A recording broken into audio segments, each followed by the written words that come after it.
नमस्कार दोस्तों। आज मैं आपके लिए एक वाणी लेके आया हूँ और उस वाणी को जब आप समझोगे तो आपके जितने भी भ्रम हैं वो दूर हो जाएंगे। संतों की दया आप पर पूरी पूरी बरसेगी। आपने बस विवेक लगा के इस वाणी को समझना है कि संत आखिर कहना क्या चाहते हैं।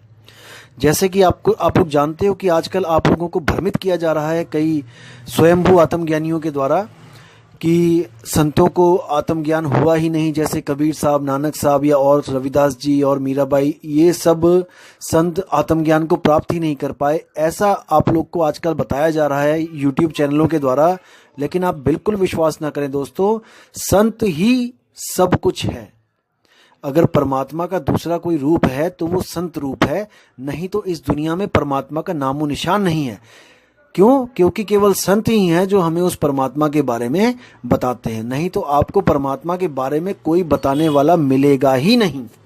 इसलिए संत हमारी आत्मा, हम संतन के जीव, और संत ही हम में रम रहे ज्यों माखन में घी। अगर संत नहीं तो कुछ नहीं। तो इसलिए हर संत हमारे लिए परम परम परम पूजनीय है। हमने संतों के बारे में कभी भी कोई गलत सोच नहीं रखनी है। संतों का आशीर्वाद लेना है, लेकिन वो संत पूर्ण होना चाहिए। आजकल के जो पाखंडी बाबा हैं, इन बाबाओं की बात नहीं कर रहा हूं मैं। हर संत को हमने परखना है। परखने के लिए सबसे अच्छी चीज है दोस्तों, आप सीधे जहां भी नाम लेने जाते हो, आप सीधे डायरेक्ट नामदान लेते वक्त गुरु से ये पूछो, अगर गुरु नाम दे रहा है, कि गुरुजी आप काम धंधा क्या करते हो, आप अपने जीवन यापन के लिए क्या काम करते हो। अगर वो गुरु के पास कोई जवाब ना हो तो उस गुरु को तत्काल त्याग देना चाहिए, क्योंकि वो गुरु चेलों की कमाई से जिंदगी बिता रहा है। समझ रहे हो दोस्तों क्या बोल रहा हूं मैं?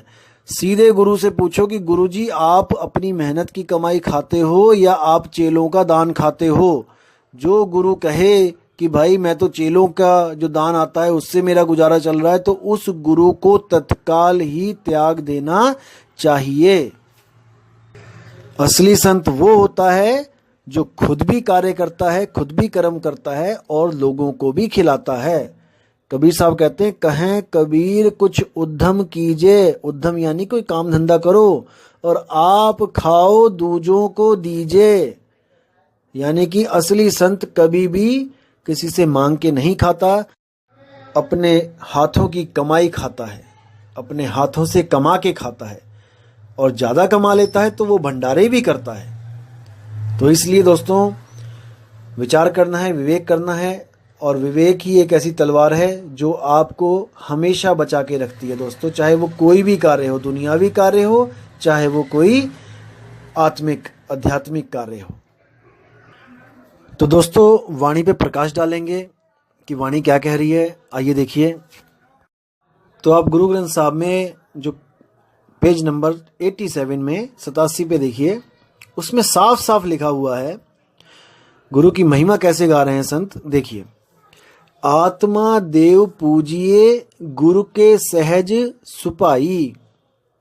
क्या कह रहे हैं गुरु जी?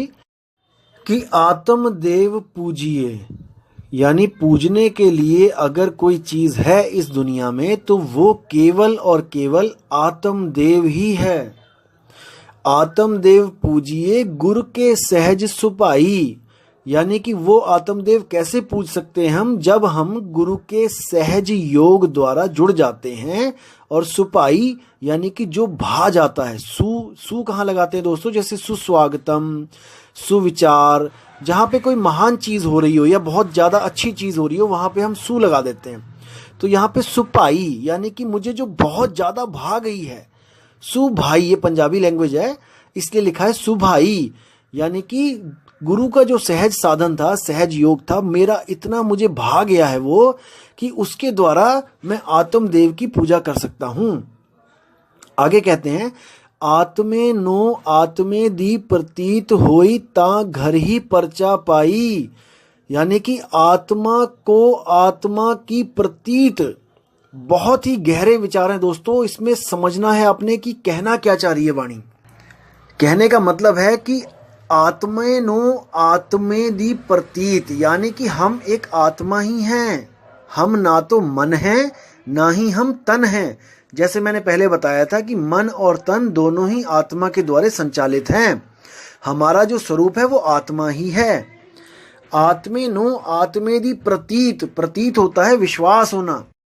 जैसे मैंने बताया था कि हम सब आत्माओं को समझाने के लिए परम आत्मा, वो भी एक आत्मा ही है, आत्मेनु आत्मादि प्रतीत, यानी उस आत्मा पर हम विश्वास करके उसकी बातों को सुनकर जब हम सहज योग को अपना लेते हैं तो उस पे प्रतीत करके तो घर ही परचा पाई, तो हमें घर बैठे ही वो आत्मज्ञान प्राप्त हो जाता है। ऐसा नहीं है कि आप सतलोक पहुंचोगे, कोई अलग लोक पहुंचोगे, अगम लोक पहुंचोगे तब आपको वहां आत्मा का ज्ञान होगा। नहीं, आपको यहाँ बैठे बैठे घर में आत्म ज्ञान हो जाएगा अगर आपको सहज योग द्वारा गुरु वो सैन दे दे, वो भेद बता दे आपको कि वो कैसे प्राप्त होगा। आगे कहते हैं आत्मा अडोल न डोलई गुर के पाई सुबाई, यानी वो आत्मा अडोल है, स्थिर है, एक जगह पे टिकी हुई है, वो आती जाती नहीं है। इसीलिए जो सुरती है वो भटक रही है। भटकाने वाला कौन है? मन। और मन के द्वारा जब सुरती भटकाई जाती है तो वो इसी तीन लोक में अपना घर समझ के बैठ जाती है। तो जब सतगुरु मिलता है तो उसी सुरती को वो कहाँ पे लगाता है? उस अडोल शब्द में लगा देता है, आत्म ज्ञान में लगा देता है। तो सुरती को दोबारा से ही अपना असली घर मिल जाता है जो कभी भी डोलता नहीं है, स्थिर हो जाता है। वहां पर ही उसको मुक्ति का एहसास होता है और वो हमेशा के लिए जन्म मरण को तोड़कर मुक्त हो जाती है। आगे कहते हैं गुरु विण सहज न आवई, लोभ मैल ना विचहु जाई। कह रहे हैं कि गुरु के बिना कोई भी उस सहज अवस्था को प्राप्त नहीं कर सकता, वो सहज साधन को कभी प्राप्त नहीं कर सकता। लोभ मैल जो मन का है वो कभी नहीं धुल सकता बिना गुरु के। और कोई कहे कि मुझे अपने आप आत्मज्ञान हो गया या लोगों को खुद ही आत्मज्ञान हो जाता है आत्मा की कृपा से, तो दोस्तों ये सरासर झूठ है। ऐसा कभी किसी के साथ नहीं हुआ कि बिना गुरु के किसी को आत्मज्ञान हुआ हो। आप पूरी हिस्ट्री उठा के देख लो, एक भी आदमी बता दो, किसी का नाम तक बता दो मुझे जिसको बिना गुरु के परम ज्ञान हो गया हो। नहीं हो सकता। अब आगे कहते हैं कि खिन पल हर नाम मन वसै, सब 68 तीर्थ नाई। कि अगर एक पल के लिए भी अगर हमारी सुरती वो नाम में लग गई, नाम यानी कि सहज नाम, अकह नाम, अखंड नाम, अगर उस नाम में, उस आत्म स्वरूप में एक पल के लिए भी लग गई तो समझ जाना कि आपने 68 तीर्थ नहा लिए। सबसे ज्यादा जो वैल्यू है 68 तीर्थ की है यहाँ पे, कि इसके बिना आपको मुक्त नहीं हो सकता कोई भी। भ्रम फैलाया गया वैसे तो, लेकिन समझ लेना कि आपने 68 तीर्थ नहा लिए अगर आप एक पल भी उस आत्म ज्ञान में आ गए तो। अब आगे कह रहे हैं कि सच्चे मैल न लगई, मल लागे दूजे भाई। कि जो लोग सच्चे होते हैं, जो कपटी नहीं होते हैं, उनको मैल कभी नहीं लग सकती। जैसे मैंने पहले बताया था दोस्तों कि कुछ लोग होते हैं जो सच में परमात्मा को पाने के लिए तरसे हुए होते हैं। वो ढूंढ रहे होते हैं कि कोई ऐसा जरिया मिल जाए कि भाई हमें भी सतगुरु मिले और हमें भी वो नामदान की बख्शिश हो और हमारी भी मुक्ति हो। लेकिन दोस्तों सब ऐसे नहीं होते हैं। कुछ ऐसे भी कपटी होते हैं जो केवल ये देखने जाते हैं कि वहां पर क्या क्या दिया जाता है। ऐसे ऐसे कपटी बैठे हैं इस दुनिया में। तो उनके लिए बोला जा रहा है कि सच्चे मैल ना लगई, मल लागे दूजे भाई। यानी कि जो सच्चे हैं, जो बाहर से और अंदर से समान हैं, एक से हैं, उनको मैल कभी नहीं लग सकती। और जो झूठे हैं, कपटी हैं, उनके लिए बोला है कि मल लागे दूजे भाई। मल होता है लैट्रिन, उनके मल लगेगा। यानी कि वो ऐसी ऐसी गंदी गंदी नालियों में पैदा होंगे कि वो मल में ही रहेंगे, गड्ढों में रहेंगे, गटर में रहेंगे। जो कपटी होते हैं उनके लिए बोला गया है। आगे क्या कहते हैं? धोती मूल न उतरे जे 68 तीर्थ नाई, यानी कि जो मल लग जाएगा उनके, वो 68 तीर्थ नहाने के बाद भी साफ नहीं होगा। कितनी बड़ी बात कर दी है। आगे क्या कहते हैं, मनमुख कर्म करे अहंकारी, सब दुखो दुख कमाई। यानी कि जो अहंकारी हैं, जो हमेशा यही सोचते हैं कि मुझसे अच्छा कोई है ही नहीं, मुझसे बड़ा तो कोई है ही नहीं, वो क्या कहते हैं कि वो मनमुख कर्म कर करके और दुख की कमाई करता है सारी उम्र, उसको कभी भी सपने में भी सुख प्राप्त नहीं हो सकता। नानक मैला उजलता थी जा सतगुरु माही समाई। क्या कह रहे हैं संत महाराज हमारे, कह रहे हैं कि मैला जो है आपका तभी उजल हो सकता है, जो आपने जो इतने खोटे कर्म कर दिए हैं, ये कर्म तभी माफ हो सकते हैं अगर आप सतगुरु माही समाई, यानी कि अगर आप सतगुरु में समा जाते हैं, यानी कि आपकी सुरती जो है वो शब्द में समा जाती है, तब तो आपके कर्म एक पल में नाश हो जाते हैं, अन्यथा आपको एक एक कर्म का फल भुगतना ही पड़ेगा। और इस दुनिया में ऐसी कोई ताकत नहीं जो आपको उन कर्मों से बचा सके। जैसे दोस्तों एक बार की कहानी है कि नारद जी को एक स्त्री से, एक कन्या से प्रेम हो गया और उस कन्या का स्वयंवर था। तो नारद जी ने विष्णु जी के पास जाकर ये विनती करी थी कि महाराज मुझे बहुत सुंदर चेहरा दो अपना। तो विष्णु जी ने क्या किया था, नारद जी को बंदर का चेहरा दे दिया और नारद जी बंदर का चेहरा लेके स्वयंवर में पहुंच गए। तो वहाँ पर वो जब लड़की आई, वो राजकुमारी आई, तो उनको क्रॉस कर गई, नहीं डाला गले में हार। तो वो उन्होंने देखा कि ऐसा कैसे हो सकता है कि विष्णु जी का इतना प्यारा चेहरा मैं लेके आया हूँ, विष्णु जी से मांग के लाया हूँ, और ये मेरे गले में हार ना डाले, तो शायद लगता है मुझे देखा नहीं। तो वहाँ से उठ के सिंहासन से उनके आगे दोबारा आ जाते हैं, आगे खड़े हो जाते हैं। वहाँ पर भी नहीं डालती तो वो फिर उठ के और आगे आ जाते हैं, मतलब कि जैसे उसके रास्ते में बार बार आते हैं। तो वो हंसने लग जाती हैं सारी और कहती हैं, हट बंदर, तू राजाओं के बीच में कहाँ बैठ गया आके। तो इतनी बात सुन के जब वो हैरान परेशान हो जाता है कि ये मुझे बंदर कैसे बोल दिया इसने, तो जब वहाँ जाके नदी पर गंगा के पास जाके जब देखता है अपना चेहरा, तो वहाँ क्या देखता है कि ये तो सच में मैं बंदर बना हुआ हूँ।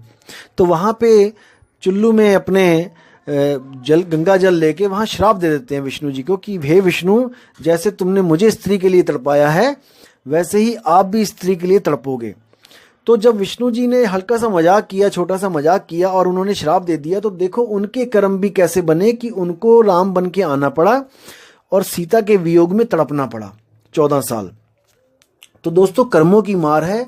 यहाँ पर जो भगवान बन के आए हैं उनको भी कर्म झेलने पड़े हैं। हमारी और आपकी तो क्या बिसात है, हम लोग तो कहाँ बच पाएंगे इन कर्मों से। लेकिन फिर भी नानक साहब कह रहे हैं कि जो सतगुरु के चरणों में समा गया, जो सतगुरु ने को जिसने प्राप्त कर लिया, शब्द की बात हो रही है यहाँ पे, किसी देह गुरु की बात नहीं हो रही है कि किसी गुरु के जाके आप घुटने दबाने लग जाओ। देखो गुरु की सेवा अपनी अलग जगह है, तन की सेवा अलग है, मन की सेवा अलग है, ठीक है। तो सतगुरु की सेवा वो होती है जब आप सिमरण करते हो सतगुरु का, क्योंकि सच्चा सतगुरु तो शब्द है। शब्द ही गुरु सुरत धुन चेला, सुरत ही उस धुन को जब सुनेगी तब समझ लो कि उसने सतगुरु को पा लिया। तो दोस्तों बात यहां भी खत्म नहीं हुई। जब राम जन्म में वो आए और उन्होंने जब छुप के बाली को तीर मारा, तब बाली ने मरते मरते श्राप दिया कि अगर आप इतने बड़े धनुर्धारी, इतने बड़े क्षत्रिय थे, तो क्षत्रिय धर्म का क्या कहता है, क्षत्रिय धर्म की कभी भी किसी को छुप के नहीं मारना चाहिए और किसी निहत्थे पे हथियार नहीं चलाना चाहिए। जब मैं अपने भाई के साथ निहत्थे द्वंद्व युद्ध कर रहा हूं तो आपने अपना धर्म नहीं निभाया, आपने मुझे मारा तीर, ये आपका धर्म नहीं निभा। मैं आपको श्राप देता हूं कि आपको अगले जन्म में मैं भी इसी तरह मारूंगा। तो वही जब राम जी कृष्ण जी बन के आए तो वही बाली बहेलिया बन के आया और उसने कृष्ण के पैर में तीर मारा, जिससे कृष्ण जी की मृत्यु हो गई। तो दोस्तों कर्मों का फेर बहुत बहुत बहुत ज्यादा खतरनाक है। बड़े बड़े भगवान जो यहाँ पे कहलाए वो नहीं बच पाए कर्मों के चक्कर से, तो दोस्तों हम लोग कहाँ बचेंगे। इसलिए जितना हो सके उतना विवेक लगाओ, अपने दिमाग के घोड़े दौड़ाओ और परख करो कि कहां पर जाके हमें सही गुरु मिलेगा। दोस्तों एक ही जन्म मिला है, ये बार बार नहीं मिलेगा, नहीं मिलेगा, नहीं मिलेगा। मैं बार बार कह रहा हूं कि किसी के भी चक्कर में ऐसे नहीं पड़ना है। बाल की खाल निकाल दो, ज्ञान को समझ लो, अच्छी तरह समझो, चाहे 1 साल 2 साल 10 साल लग जाएं, लेकिन जब तक आपको पूर्ण संतुष्टि ना मिले आप कहीं भी नाम मत लो, मत लो, मत लो। मैं फिर कह रहा हूं आपको, क्योंकि वहां पर भाव बन जाते हैं। जब आप किसी से जुड़ जाते हो तो वो गुरु अगर अधूरा भी है लेकिन आपके भाव बन जाते हैं। आप इतनी सेवा करते हो, कई बार आप लोक लाज में आ जाते हो, लोगों को पता लग जाता है कि आपने किसी गुरु को धारण कर लिया, 4-5 साल आप उस गुरु के साथ रहते हो। फिर आप जब नया गुरु, जब आपको पता लग जाता है कि वो गुरु तो अधूरा है, तो नया गुरु बनाने में भी आप लोक लाज के मारे नहीं बना पाते हो। नया गुरु सोचते हो कि लोग क्या कहेंगे, कि देखो 5 साल किसी गुरु के पास लगाया, फिर बदल दिया, फिर 5 साल कहीं लगाया, यानी कि इसका कोई दीन ईमान ही नहीं है। अब उनको इस बात की सत्यता नहीं पता है कि जब तक मिले नहीं गुरु वो सांचा, तब तक गुरु करो 10 पांचा। जब तक मिले नहीं शब्द वो सांचा, जब तक वो सच्चा शब्द नहीं मिलता तब तक करो गुरु 10 पांचा। चाहे 10 गुरु करने पड़ जाए, 100 करने पड़ जाए, करो। लेकिन दुनिया क्या सोचती है कि गुरु एक फैशन है, कि एक गुरु कर लिया, हाँ जी हमने फॉर्मेलिटी पूरी कर ली, अब हम गुरु नहीं बदलेंगे, चाहे वो गुरु हमें नरक में ले जाए। लोगों की ये मान्यता हुई पड़ी है इस वक्त। ऐसा बिल्कुल नहीं है दोस्तों। गुरु हमने किसी फैशन के लिए नहीं किया है, कि हमारी कोई फैशन, कि हमने कोई फॉर्मेलिटी निभानी थी, कि लोग हमें पूछेंगे आपने गुरु किया है, तो हम, हमारे पास कोई गुरु नहीं होगा तो हम कहेंगे नहीं हमने गुरु नहीं किया है, तो लोग कहेंगे बताओ तुम्हारी मुक्ति कैसे होगी, इसलिए चलो कोई भी गुरु कर लो। किसी से भी बात नहीं बनेगी दोस्तों। इसलिए जिस भी गुरु को धारण करना है, मैं फिर कह रहा हूं, ये जरूरी नहीं है कि आप हमारे गुरु जी के पास आओ, मत आओ, बिल्कुल मत आओ। लेकिन जिसके पास भी जाओ आप परख करके जाओ कि आपकी आत्मा के साथ कोई धोखा ना हो जाए, कहीं आप फंस ना जाओ इस चक्कर में, जन्म मरण के चक्कर में। क्योंकि गुरु बनाने का उद्देश्य केवल एक ही है, जन्म मरण से मुक्ति।